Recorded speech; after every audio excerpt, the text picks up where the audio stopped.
Hey guys, this is TheEnder, and welcome back. We are here with the finals of the Sonic Allstars tournament. So by now you should know this is Hero versus Ssak. But since I'm just going to pronounce him Ssak for the rest of the cast because, I don't know, I like one-syllable names. I'm sorry. Maybe I'm even right calling him that. But alright, so here we are, the finals. It is a best of 5, Hero versus Ssak. Same 5 maps that we've been seeing for pretty much the entire tournament. You know, Fighting Spirit, Blue Storm, Circuit Breaker, Jade, and Outsider. So coming into this match, you know, who's going to win? So we've seen really dominating performance in the TVTs by Ssak. But that being said, I looked it up, and supposedly that's because it's one of his best matchups. It's his worst matchup versus Zerg.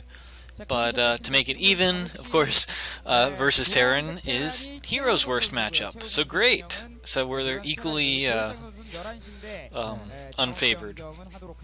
So we'll have to see. A lot of the predictions were that Ssak would still win, and by a pretty healthy margin, but we'll see.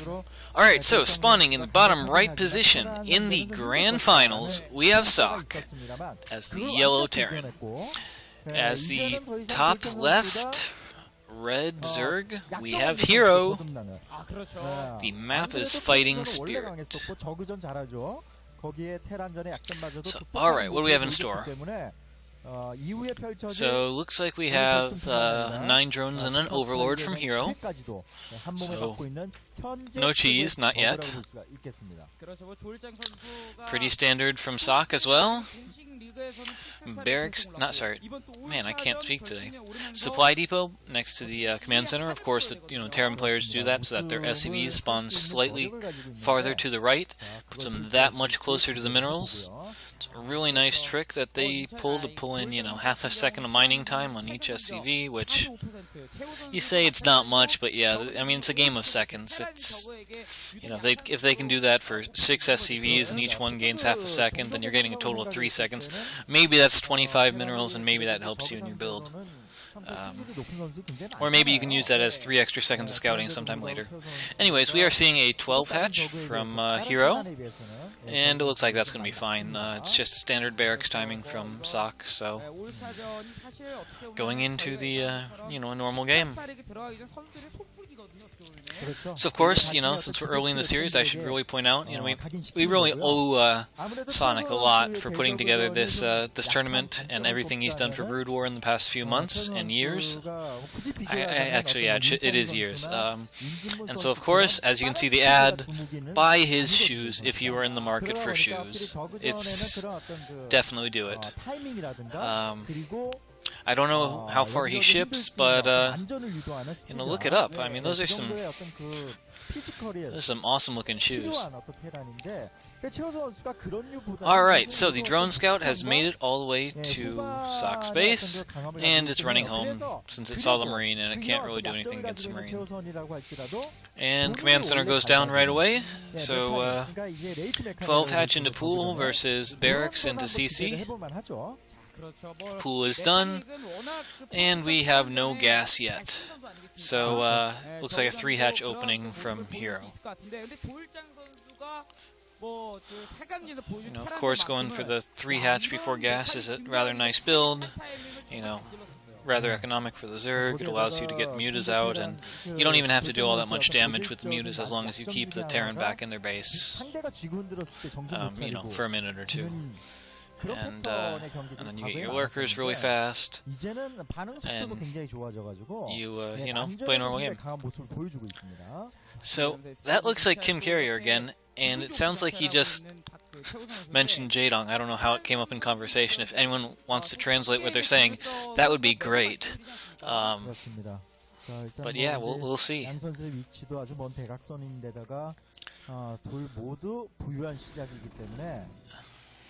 wonder what the mortality rate is for Marines in Brood War. I mean, whatever it is, it's probably worse than the mortality rate for Marines in StarCraft 2. I mean, they've got just so much more health. It's like it's unfair. But oh well. Alright, so we have a few more Zerglings on the way from Hero. Is he planning on doing some kind of a early Ling attack?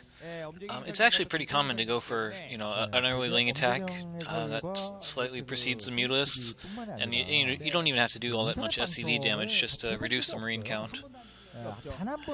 And it works out, but no, just a few Lings. What? What? This is interesting. We have a den done. And with the timing of the den, yeah, that is the right timing. So the den's going to finish at the same time as the lair, and this is actually a lurker rush. Okay, so the den is slightly late, just slightly. But those lings are to prevent scouting because it's lurker rush, like I said. However, Ssak doesn't know this. So let's see if where he scans. So he put the third hatchery in a pretty standard position, but he put the den right by it. So if there is a scan in the main and a scan in the natural, he won't actually see. Okay, and now there's a spire being put down, probably just a fake spire. He doesn't actually intend to get the Mutalisks. He's going for the lurkers. But yeah, this is intended to be. Oh no, there are no comsats. There are no comsats down. There has been no scan. And he's going into a 5 racks plus 1. Alright, so 5 racks plus 1 is a heavy early game Terran aggression build. It's really good against mutas, because of course Marines are good against mutas. So fast plus 1 means, you know, your Marines are that much more damaging, and 5 racks means you're going to have a ton of them. But it looks like this is actually going to be a lurker build. So Larva is being saved up, because that's what you would do against Mutalisks. Or sorry, that's what you do when you're building Mutalisks. You build them all at once. And so this is intended for Hero to, you know, he wants to make it look like he's going for Mutalisks, so that turrets are made. And of course you only see the one bunker. But he was just trying to trick Ssak. He's actually going for Hydras and Lurkers. Yeah, yep, there we go. There's the Hydra Lurker. And of course, yeah, the Evo Chamber. So of course you get the Evo Chamber because Lurkers benefit greatly from their, you know, their armor, because they have to close the distance with the Marines, and they already have 1 base armor.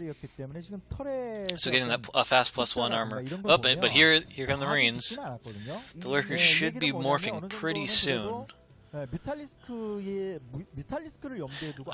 still don't know if he's been scouted yet. See, there's 2 turrets in the natural. I guess it would be more than 2 turrets if Ssak knew. No, if Ssak didn't know it was lurkers. So I think he might suspect it by now, that something funny is going down. But alright, lurkers are done. Now, okay, based on the positioning, I'm guessing they're stopped lurkers, and that's just, he's setting up an ambush. You know, he wants, yeah, it does look like an ambush. Alright, so I heard a scan go down just now. I don't know what it saw, but,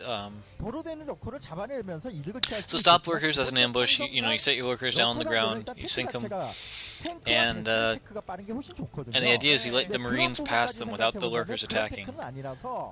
Okay, this is weird. This is not a 5 racks, it's a 4 racks double factory, which is just unheard of. I don't know. I don't think I've ever seen. This is like some kind of biomech. I mean, you don't have the gas to do that. You gotta get vessels out, because vessels are good. But this is interesting. So I'm guessing, since there's no indication of vessels yet, that yeah, this is weird, especially against lurkers. I don't know if he wants to do this, so he's going to need to save up his scans actually. Yeah, but yeah. So the ambush with stop lurkers is, you know, you have your lurkers, you know, you don't have them attack the Marines until the Marines are too far past them to run away, and then when you attack, the Marines just die instantly and they're unable to escape since you waited to launch that first attack. But the Marines are staying highly defensive. And it looks, although it looks like there's only 2 lurkers at the natural, I think they're stacked on top of each other, so that's really like 4 or 5. But once again, Hero is just trying to set these traps for Ssak, and he's just not biting at all.